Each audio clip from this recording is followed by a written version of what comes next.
La lèpre n'a pas disparu de Guadeloupe.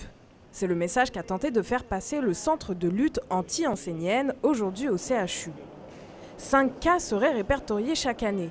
C'est peu, mais suffisant pour prévenir les populations souvent surprises de savoir que la maladie existe toujours. Je ne savais pas que ça existait en Guadeloupe, alors j'étais vraiment étonnée quand j'ai vu l'affichage.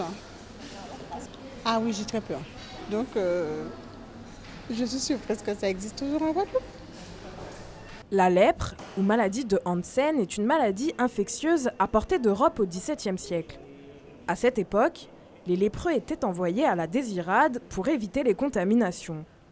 Aujourd'hui, cette maladie se soigne, mais il faut avant tout la reconnaître.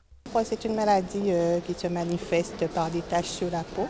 C'est le premier signe de la maladie. Et donc, il est conseillé d'aller voir un médecin quand on a des taches qui apparaissent sur la peau, de façon à avoir un avis médical.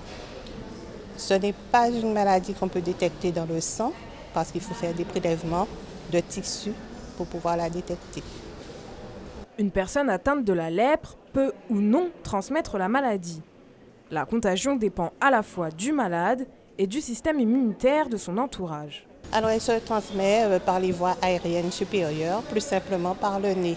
Parce que les personnes qui sont atteintes de la maladie et qui ont la forme contagieuse ont beaucoup de bacilles de Hansen dans les fosses nasales. Les bacilles de Hansen, ce sont les bactéries responsables de la lèpre, les agents pathogènes de la maladie. Il n'existe pas de vaccin contre la lèpre, mais des antibiotiques permettent d'assurer une guérison totale. En cas de doute, n'hésitez pas à vous rendre au centre de lutte du CHU. La prise en charge est gratuite.